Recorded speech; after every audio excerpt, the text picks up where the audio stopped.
which is my take on a film, or I guess like a witch's take on a film about witches. I'm no film review expert, but I am a witch, so I would like to give my opinion on this film that I watched. It's called The Teen Witch, and this film is from 1989, so it's a good 30 years old. It's aged as well as most films from the 80s. It's almost as old as me. Let's see how the film starts.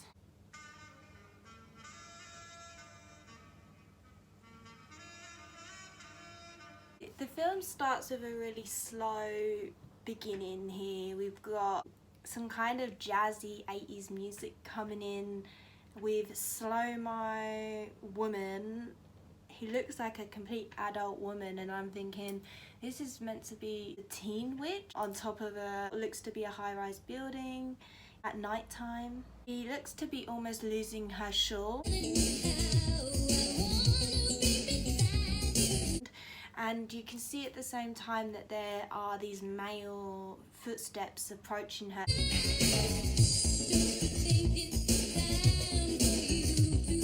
So this scene overall seems very seductive. The woman's like, I know you want me, follow me kind of thing, but you can't have me. And they do this really bad dancing together that's really slow and just like a really bad dance routine. I think at one point that they was on the edge of the rooftop, like doing some sort of like to you to me dance, which is just so sexy.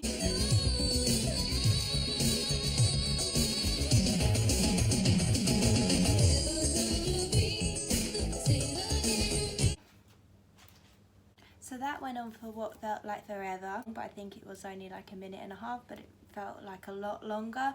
And eventually she wakes up in her bed, so we realise, oh, it was just a dream. And now that she's woke up, she actually looks like a teenager. And I did double check, she was a teenager. I think she was like 17 when she was in this film. And the guy, the heartthrob, who's called Brad, was actually like 26, I believe. This is what I love about these old films, when you have like these 26-year-olds playing teenagers at school. If you've not seen like the Grease movies, Grease 1 and 2 is a classic example of that shit. I love that. It's like really predictable. Seen this a million times in movies where you have the most annoying little brother. So the little brother scene, he comes in, he's like been reading her diary. It's worth mentioning because this page that he rips out of her diary about her fantasies about Brad that she's written in her diary, this page gets lost in her school bag and in with her homework, so that's why I'm mentioning that. I never enjoy this kind of character of the annoying little brother. I don't have an annoying little brother, so maybe I just can't relate. First glimpse we get of Brad, the heartthrob, in real life is when she's meeting up outside her house with her friend to cycle to school, because they're not cool, they cycle. And Brad has pulled up in his very cool car. I'm not gonna lie, this car was really fucking cool. Like, I swear in the 80s they had some of the best looking cars. But he's pulled up outside her neighbour's house, which of course is the most popular girl in school.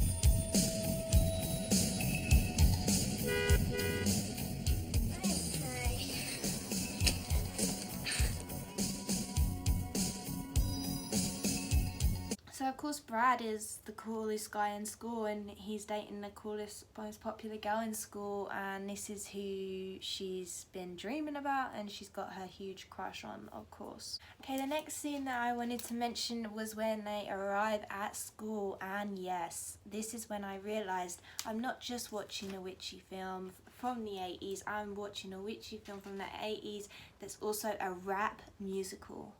Yep, you heard me, rap musical. Although we don't have that many songs in this musical, but the ones we get are gems. What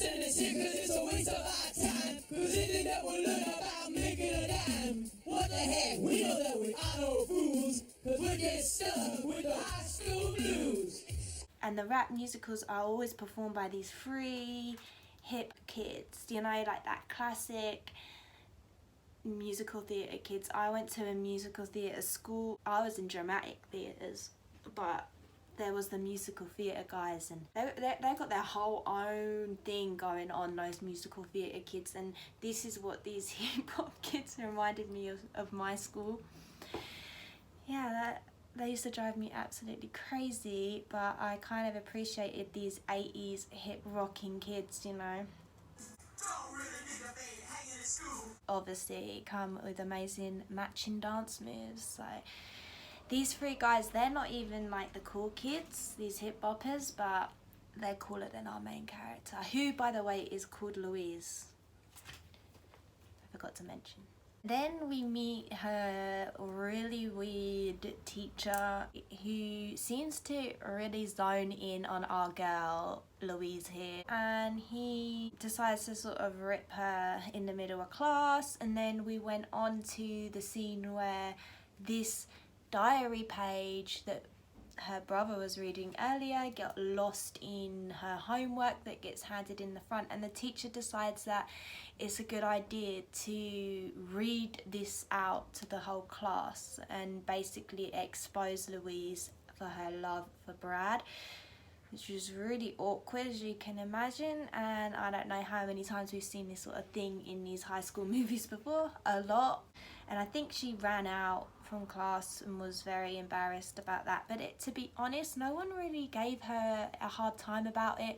No one even really seemed to bring it up again, her obsession obviously for Brad. So I think she got off pretty easy from that. So the next scene I wanted to mention was in the girls' locker room, where the popular girls is the cheerleaders, of course, you know. And she announces, she brings in like a boom box and she's like, "Hey girls, I've got a new cheer," and goes to play the song. Really thought out amazing lyrics of "I like boys," so that's pretty much the whole song is "I like boys, I like boys, I like boys." And then this amazing dance routine takes place where all the girls in the locker room, except for Louise, because Louise is just standing there almost like just creeping from beyond her locker. Which I thought it was a new cheer, but they all seem to have a really thought out choreography for this dance routine ready, pop in, which is now sort of the second inkling of this being a musical. And yeah, it's just amazing 80s classic leotards and all you can imagine.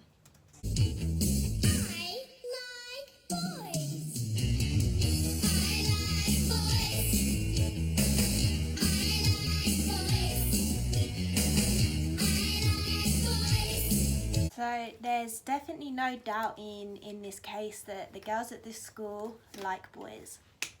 One of the next scenes that I wanted to talk about was when Brad is driving in his very cool whip, whilst driving and making out with his girlfriend, which is, come on guys, it's never a good idea to make out while you're driving, because what happened was he ran poor Louise and her bicycle off the road and she crashed into a bush. What else would happen? Nice guy Brad, to be honest, you know, he's not like an asshole popular guy. He's a pretty nice guy. He offered to give her a lift home, but she said she's fine, she doesn't want a lift home even though it's dark and it's late. And when she has to walk home with her broken bike, she's obviously scared and creeped out that it's like dark. And I don't know why she didn't take the lift and the opportunity, you know, to get in the car with Brad, seeing as she's so obsessed anyway. But no, she decides to walk home, and she comes across this like really creepy, haunted looking house that has like a swaying sign outside that says Madame Serena, and it's like psychic or mystic or something. So she goes into this house because it says open, and then she meets this Madame Serena, like psychic woman. So we're finally getting a bit witchy now. She asks if she can just use her phone, but she doesn't have a phone, so instead she offers her a palm reading. And when she does her palm reading, she discovers that Louise is only one of them, and that when she turns 16 she'll get her powers. Louise is really underwhelmed by this news and just kind of wants to get the hell out of there. She's understandably a bit creeped out by this woman. Another classic I'm a loser scene was that nobody turned up to her 16th birthday, but there really wasn't much to that other than just the knowledge of no one turned up. They had the classic sex ed scene, and I'm sorry if I keep saying the classic because there's so much predictability in this film. I don't know how else to address it, and I'm not someone who's seen a lot of films, so that says a lot. While the teacher was giving the sex educational class, I thought it was interesting that she used a umbrella to represent the man's penis, which was interesting. Like, I've never seen that before, you know. Does anyone know what this might represent? A Roger, a loved one, joystick, dong, zipper lizard, tallywhacker, trouser snake, schlong. So now we suddenly see a heart-to-heart with her drama teacher, who I had no idea she was so close to and she loved so much. I think she even declared her love at one point for this teacher. Oh, Miss Malloy, I love you. But fair enough. This teacher discovers, while she's rummaging through the props, this necklace with a pendant, an interesting pendant on, and just gives it to our Louise now. And that's important because this necklace has magical properties, but Louise doesn't know yet. And remember, she's already turned 16 because she had her birthday that nobody turned up to. So now get to see her dressed up to go to the dance, and she is honestly in, like, she couldn't be trying to be in a worse outfit. Like, it's unreal. This is the 80s. Like, you know what's in fashion then, you know, big hair, bright colours. She's in this like pea green long ugly skirt with thick unnecessary, this is set in California, these thick unnecessary woolly socks with these literal 90-year-old loafers. Oh my God, what are you going to wear?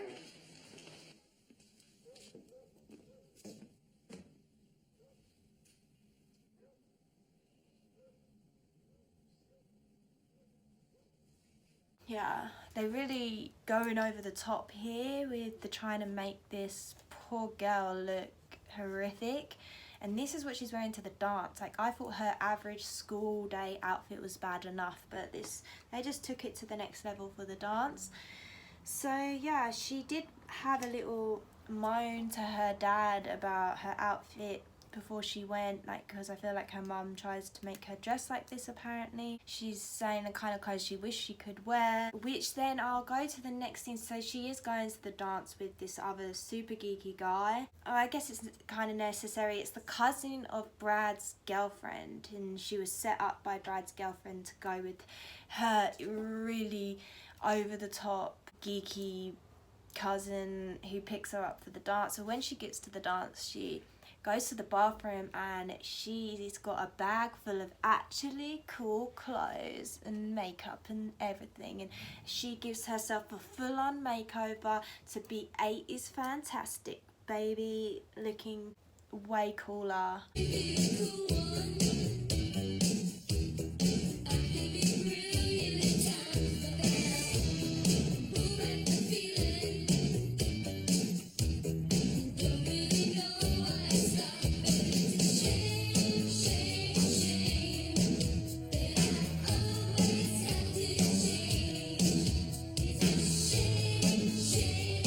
So she's looking way better. The geeky guy's not impressed, but who cares? She's impressed. I like that. I like your confidence, Louise. So we are over a third of the movie in, and we finally get some magic happening. And I've been waiting for the magic to happen. Naturally, this is my favourite part of the movie so far. She's sitting with her bestie, just watching Brad dancing with his girlfriend like the creeper that she is. We've learnt already that when it comes to Brad, Louise is a creeper. And she's just staring at Brad and chatting with her friend, and she says while looking at Brad, "Oh, I wish he would just look at me." And then he instantly looks at her and she says, "Oh," and then her friend's like, "Oh my god, he's looking at you, Louise." And then she says, "Oh, I wish he would just come over here." And then he instantly just stops dancing with his girlfriend and walks over towards Louise. So we can see the magic is happening, the magic is working. She's 16 now and the powers are alive. He asks to talk to her outside, but it's non-eventful. He just asks her to help him with her homework. Obviously, she doesn't know she has any powers yet. There's another magical moment that happens is she's driving back home in Brad's cool car, but not with Brad, just with this geeky cousin of Brad's girlfriend. He's really annoying her when they're driving home, so she says something like, "I wish you would just leave me alone," and then he disappears into thin air as you do, and then she almost crashes the car, but she manages to sort of, I think she crashes it, does she? No, I think she managed to sort of save herself from being crashed and get home somehow, and we didn't seem to hear about this guy again, or anyone was worried about the fact that he disappeared, and she just didn't even seem that like amazed at the fact that she said, "I wish you just leave me alone," and the guy disappeared into thin air. Like, she didn't seem to really care. But that's pretty cool. That's pretty powerful magic you got there, girl. So she hasn't caught on yet though. She hasn't caught on yet to the power of her words. And then there was this next scene where she gets home and her weird brother is like making a mess, and I don't like this character. It's just, no, it's a no from me. But they start getting in this weird kind of argument, and he basically casts a spell on himself. If I remember correctly, he's the one who casts a spell on himself. It's really strange, because she's the one who's meant to be casting these spells.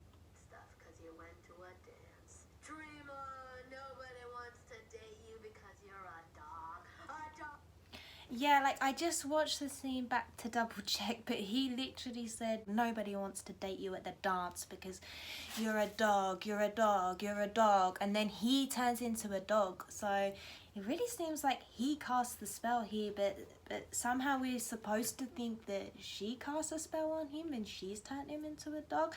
Maybe it was with her mind this time, you know? So he's like a talking dog, and very quickly she puts him in a bubble bath that's already run for some reason, and he instantly turns back into his human self. He was much cuter as a dog though. Finally, she's like realizing maybe what that psychic said about me being a witch has something to it. Maybe I really have got powers now that I'm 16. So she goes back to that witch, Madame Serena, and Madame Serena shows her an old book where there's like an adult picture, a very similar looking picture of Louise in this book, and it said born 1636 to unknown. And yeah, so apparently she's had many a lifetimes and she's back now. And she had the same pendant on in that picture as the pendant she has now, the pendant that she got from her drama teacher, because the pendant found Louise. So that's what happened. The pendant found her, and combined together they had that created her powers. Then Madame Serena shows Louise a money spell, which was really weird because earlier she was like, seemed really money hungry for Louise to pay her, you know, to pay whatever she had for her to do a reading on her, which was only $6, which I forgot to mention. But when she first went to her house, she was very like, put the money in the bowl and then I will give you your palm reading. And now she's just like whipping up money spells. Like, if you can do that, why was you so money hungry in the first place? It's, you know, not logical. No witchy logic here. So she gives her like a spell book to be on her way with and, you know, have fun with, I guess. So she's like just hanging out as you do at night time in a closed down fun fair area, I guess. And she starts playing with weather spells, and she makes it really windy, and then she makes it really rainy, and then she turns on the merry-go-round and she's like going on the you know, carousel, I think it's called, you know, with the horses going around, and just feeling her magic, baby. The next thing she decides to do with her newfound magic is she does a no lie spell on the cheerleaders, you know, the popular girls. They can't lie to each other about, you know, oh, you look good if you don't look good, or whatever it is. And, you know, to be honest, these popular girls are probably the nicest popular girls, mean girls in any of these movies I've watched. They really haven't been horrible to Louise at all. I think the only reason that she doesn't like the main popular girl is because it's Brad's girlfriend, and that's kind of the only thing she's done wrong. So I think it was a bit unnecessary to pull a mean stunt on these girlios. She's practicing on the darker side of things here already, you know, with this no lie spell, because they end up having an argument. But all I'm kind of getting at with mentioning that is that we're seeing now that, you know, Louise has a bit of a darker side herself. So she's still so hung up on Brad. Of course, how could she not be? That's kind of the whole motivation of the whole movie, basically. She goes back to Madame Serena and asks, like, what can she do to make Brad love me? Which we know, like, I think all of my witchy friends here will know that we don't do love spells like that. We don't do love spells that is casting a particular person to fall in love with them or anyone. It's like, it's not ethical in my opinion, and I think most witches know that. And I think we realise soon Louise sort of knows that. She's like, I want him to genuinely fall in love with me. Like, don't we fucking all, but you don't do love spells of any kind, girl.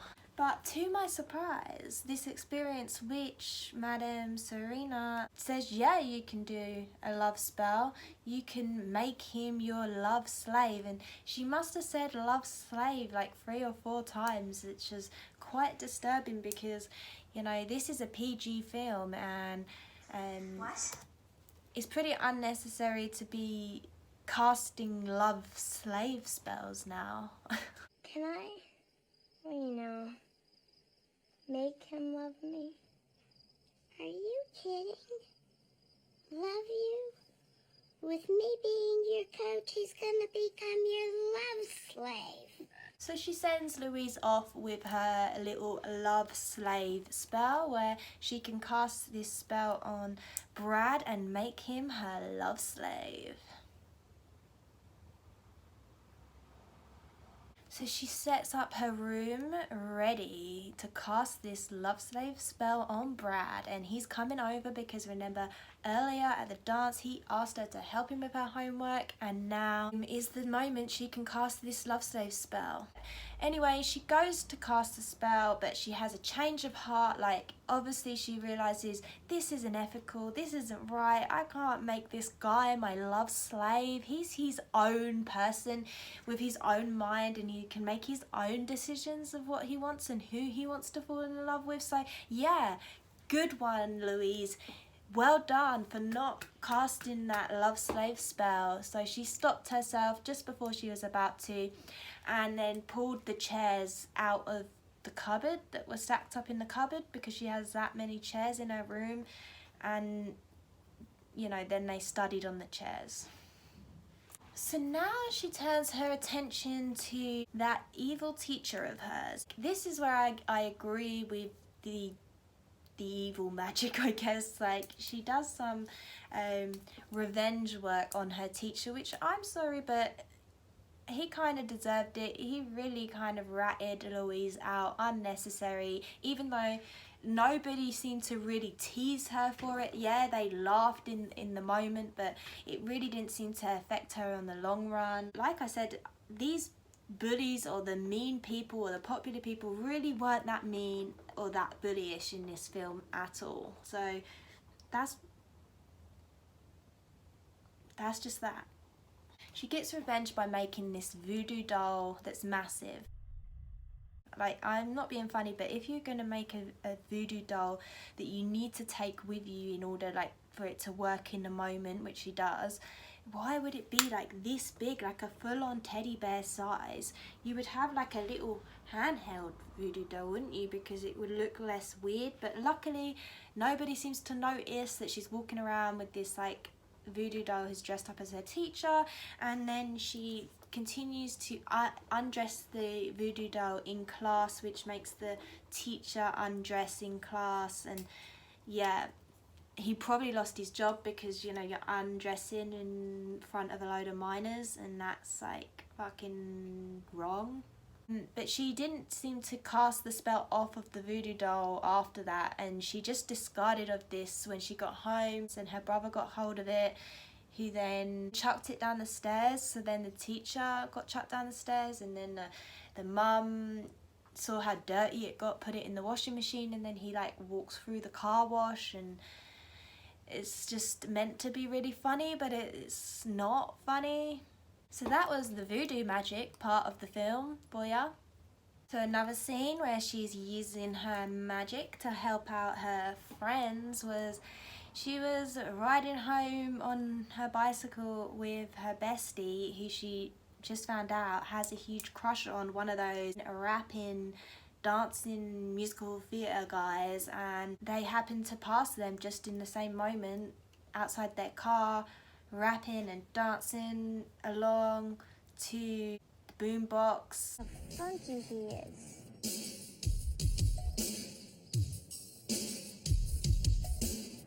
I will never be hip. I'm hot, and you're not.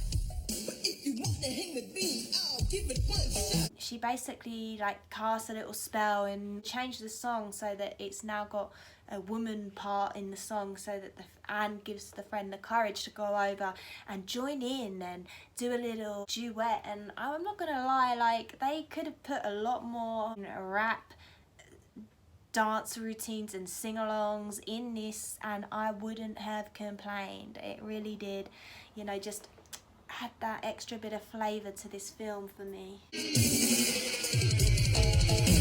Supersonic, idiotic, disconnected, not respected. Who would ever really want to go and top that? Such a waste of pretty face, but hanging in your nose space. I wish that you would take a look and really stop that, top that. Now she's still, you know, so hung up on Brad, and she just wishes that he saw her for more than just brains, you know.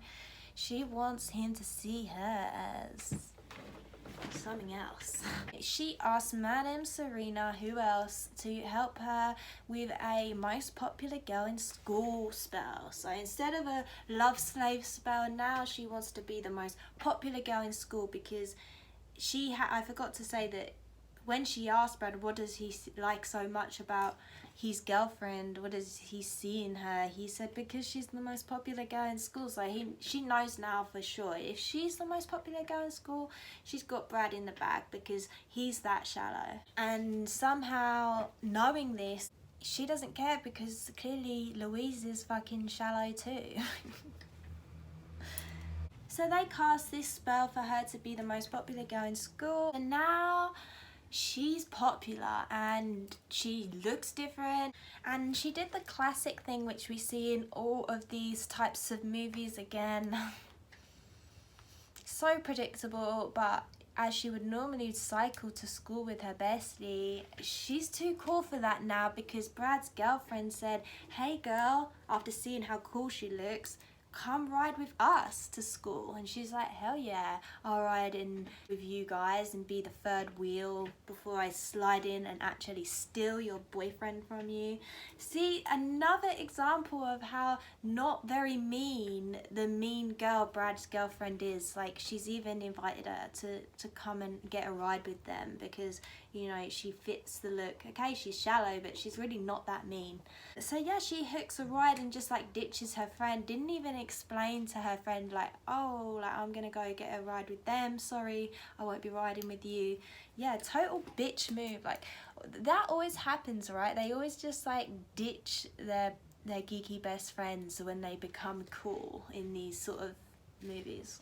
So then we get like a really cool school dance montage of her hanging out with the popular people and then like just having like groups of people at school just following her everywhere because she's that fucking cool, guys. All the popular guys at school just turning up at her house, ringing on her doorbell, you know, following her in their cars when she's walking down the street and singing out of their car windows at her. Not like creepy or stalkerish at all, but yeah, great, because every girl really wants that, do they? That montage did go on for what again felt like forever, which then pans into a scene of her, just her, riding with Brad in his car. He drives her off to some, like, I don't know, like derelict house that's like up in this weedy hill, and she's like in her kitten heels trying to like traipse up this weedy hill, trying to follow after Brad, like so romantic that he's left her way behind just struggling on her own while he's just ahead without her there. Really, you know, such a catch. And then this scene gets really kind of weird where Brad like keeps appearing and then disappearing and then appearing again, kind of in this follow me, and it seems like is he getting more undressed, or is that in my imagination? Let me just check. And she's even like, are you trying to scare me? Like it's creepy, it's weird. How is this sexy? But yeah, he lures her upstairs of this like abandoned house by being here and not here, and like Ghost Brad. Suddenly we've met Ghost Brad. And he's not died yet, so what's happening? And then some sexy jazzy music similar to the intro music starts playing, and she's taken off her jacket, and is he taking off his shirt? And he's taken off his shirt, and things are about to get sexy. Then we get gifted this really disgusting close-up, full-on snogging scene with Louise and Brad. So dreams coming true here. The popular spell worked, but this was gross. It went on for way too long, and I couldn't help but notice the amount of sweat dripping down the back of Brad's neck. Like, that's how close and uncomfortable we was to this sweet moment of theirs. And he actually wasn't topless. He was just wearing like a armless top where he looked topless in some scenes, so my bad. So she got what she wanted, you know, she's made out with Brad, he's into her, it's everything she wanted. But now we cut to a scene of her talking to Madame Serena while she complains and worries, like, is he really into me, or is it because of the spell? Like, damn girl, it's because of the fucking spell. What do you expect? Like, now you're upset? Like, you can't please this woman. She's saying stuff like, oh, how do I know that he really cares about me? This is what you wanted, like, this is why you don't do unethical spells to make people fall in love with you when they're not really authentically in love with you, because it doesn't feel good, does it, Louise? And now you're all like, you know, I want him to like me for real. You can't with a spell. That's ridiculous. Like, this is why we don't recommend this stuff. Good witches don't recommend love spells. The only love spell you can do is on yourself, okay?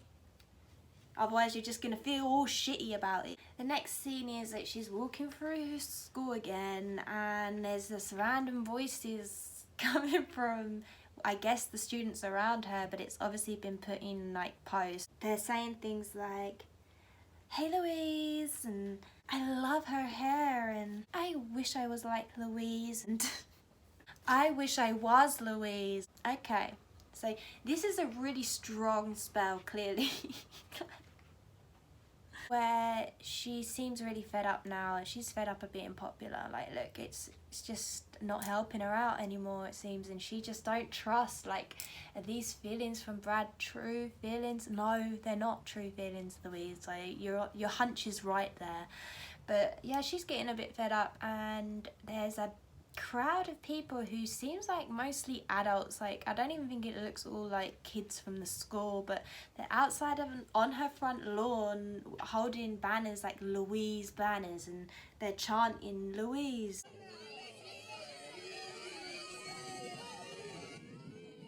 This scene, it seems that there was no point in this scene other than for us just to realise, like, she's got so many fans and she's over it now. And then of course she runs into Brad, who just is cruising by naturally. Brad picks her up, and next thing you know, they're on a rowing boat together, and they're having a heart-to-heart, where she actually turns Brad down for the dance. He asked her to go to the dance and she turned him down because in her heart you can tell that she knows it's phony. So she heads over to Madame Serena's house when Louise asks her to reverse the popular spell. But when she does reverse the spell, she did leave Louise with some very true wisdom, which I found myself agreeing with. I wasn't agreeing with a lot in this film, especially the love slave spell, but I did agree with Madame Serena here when she said to Louise, the real magic is believing in yourself. If you can do that, anything can happen, and don't we know that to be true? So the spell has been cancelled, and Louise heads down to the dance where it's popping off. This is an 80s dance, you can imagine. It's really popping, but when Louise walks in, the beat kicks in and everyone starts doing a dance routine. And this is where I realised maybe it's not Louise that's that magical, it's the pendant. And she takes off her pendant and she chucks it over to Madame Serena, who was her date. I forgot to mention that was her date. So she knows now, I have nothing magical or witchy about me anymore. I'm back to my normal teenage self, Louise. But she still looked cool. You know, she didn't lose the cool look. Yeah, she was still styling. So Brad's obviously there with his girlfriend, but you know, he's still looking over at Louise. So spell or not, guys, looks like he's still got feelings for Louise, which is good news, huh? So he slow-mo walks his way over to Louise and they start dancing together, and that's the end of the film, guys. So it sort of ended how it begun, you know, with them having their romantic one-on-one dance together. Great story. Now you probably don't have to waste your time watching that. So I guess the moral of this story was that, yeah, you can be a witch, you can have these magical powers, but don't be selfish and don't do unethical spells, because not only is that not fair on other people and their lives, but it doesn't make you feel good. It makes you feel like a phony, and who wants to feel like that? If you want to feel real love, do it through natural means. Don't be a phony witch with your crafty spells, because if you're really truly a good person, you're not going to feel good about it. Did I enjoy the movie overall? The rapping really gave it that edge, that unique edge. Other than that, nothing really unique about this. Definitely would have probably rather watched a couple of episodes of Sabrina the Teenage Witch.